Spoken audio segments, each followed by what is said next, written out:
విజయవాడలో world class amenities తో luxury land mark ready to occupy budget friendly premium gated community మన కానూరులో PVR elite.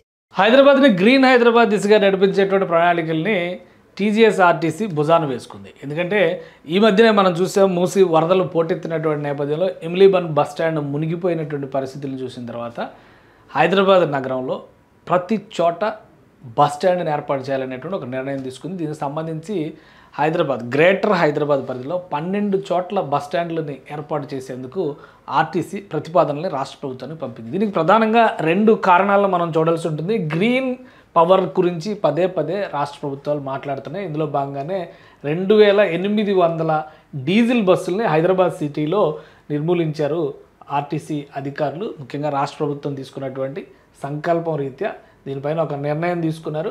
2800 బస్సులను తీసేశారు. ఇప్పుడు 200 బస్సులు దాదాపుగా 850 ట్రిప్పులు రన్ అవుతున్నాయి హైదరాబాద్ సిటీలో, ఓన్లీ హైదరాబాద్ సిటీలో అనమాట. ఇవన్నీ కూడా ఎలక్ట్రిక్ బస్సులు.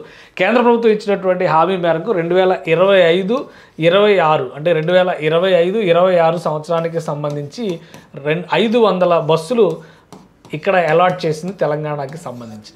అయితే అందులో కూడా 250 బస్సులు ఇప్పటికే డిస్ట్రిబ్యూట్ అయింది. అవే ఇప్పుడు ప్రస్తుతం నడుస్తున్నాయి. వీటన్నిటిని ఎక్కడికక్కడ ఛార్జింగ్ పెట్టాల్సినటువంటి అవసరం ఉంటుంది.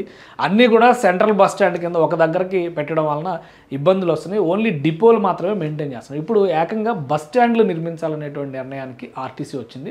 ఇందులో భాగంగా హైదరాబాద్లో, ముఖ్యంగా హైదరాబాద్ సిటీ స్వరూపాన్ని ఒకసారి మనం చూస్తే కనుక ఇది ఔటర్ రింగ్ రోడ్డు పరిధిలో ఉన్నటువంటి హైదరాబాద్ నగరం. సో ఇందులో ఒక పాయింట్ అంటే ఇక్కడ ఈ కోర్ ఏరియాలో ఎమ్లీబన్ బస్ స్టాండ్ ఉంది. ఇక అటు ఇటు చూస్తే కనుక ఇటు హయత్ నగర్ బస్ స్టాండ్ కావచ్చు, ఇటు ఉప్పల్ కావచ్చు, అలా ఇటు జేఎన్టీయూ దగ్గర అంటే కేపీహెచ్బి కానీ ఇట్లా రకరకాల ప్లేసెస్లో ఉన్నాయి. సో ఇప్పుడు ఇక మీదట రాబోయేటువంటి రోజులు, ఎందుకంటే హైదరాబాద్ బస్ స్టాండ్ అనగానే మనకు ఓన్లీ గౌలిగూడ బస్ స్టాండ్ గుర్తొచ్చేది ఇదివరకు. ఇప్పుడు అది పూర్తిగా స్వరూపం మారిపోయి ఎమ్లీబన్ బస్ స్టాండ్గా అభివృద్ధి చెందింది. ఎంజీబీఎస్ అని చెప్పని దాన్నే పిలుస్తున్నాం, మహాత్మా గాంధీ బస్ స్టాండ్ అనేటువంటి ఉద్దేశంతో. ఇప్పుడు నగరంలో 12 పాయింట్లని ఆర్టీసీ అధికారులు గుర్తించారు. ఈ 12 పాయింట్లో కూడా బస్ స్టాండ్లు నిర్మిస్తారు. అక్కడ బస్సుల ఛార్జింగ్ పాయింట్లు ఏర్పాటు చేస్తారు. రాబోయేటువంటి రోజుల్లో గ్రీన్ ఎనర్జీస్ని ఎక్కువగా ఉపయోగించాలంటే దీన్ని డీసెంట్రలైజ్ చేయక తప్పదు అనేటువంటి అభిప్రాయానికి ఆర్టీసీ వచ్చింది.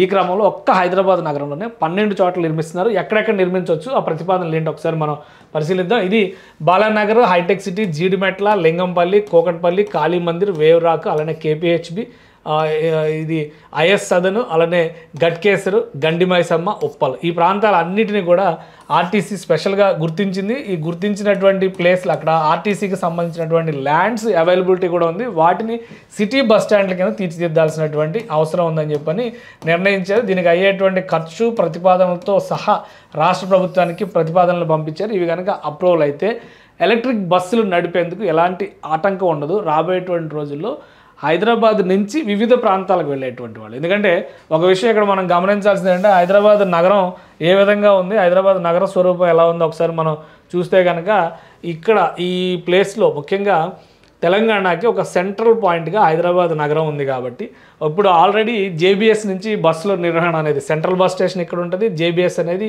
సికింద్రాబాద్ వైపు ఉంటుంది. ఈ రెండింటి నుంచి బస్ స్టేషన్ నిర్వహణ జరుగుతుంది. కానీ ఇక్కడ నుంచి 4 వైపులా, సిటీకి 4 వైపులా కీలకమైనటువంటి బస్ స్టాండ్ల నిర్వహణ, అంటే అటు నుంచి వెళ్ళేటువంటి సర్వీసులు, అంటే ఇటు వెళ్ళే ఉత్తర తెలంగాణకి వెళ్ళేటువంటి బస్సులు మ్యాక్సిమం ఇప్పుడు కూడా జేబీఎస్ నుంచి వెళ్తాయి. సో అదే తరహాలో ఎంజీబీఎస్ మీద ప్రెషర్ తగ్గే విధంగా 12 బస్ స్టాండ్లని నిర్మించి అక్కడ ఆ రూట్లో వెళ్ళేటువంటి బస్సుల్ని అక్కడి నుంచే ప్రోత్సహించాలనేటువంటి ఆలోచన రాష్ట్ర ప్రభుత్వం చేస్తుంది. దీనివల్ల సిటీ కోర్ ఏరియాలో ట్రాఫిక్ సమస్య తగ్గుతుంది, బస్సుల నిర్వహణకు సంబంధించినటువంటి సమస్యలు కూడా తగ్గుతాయి. డీసెంట్రలైజ్ చేయడం వలన ఉద్యోగుల చేత పని విభజన కూడా స్పష్టంగా చేయొచ్చు అని చెప్పని ఆర్టీసీ భావిస్తుంది. సో ఈ ప్రభుత్వం కనుక ఈ ప్రతిపాదనని ఆమోదిస్తే హైదరాబాద్ సిటీలో 12 చోట్ల కొత్త బస్ స్టాండ్లు రాబోతున్నాయి.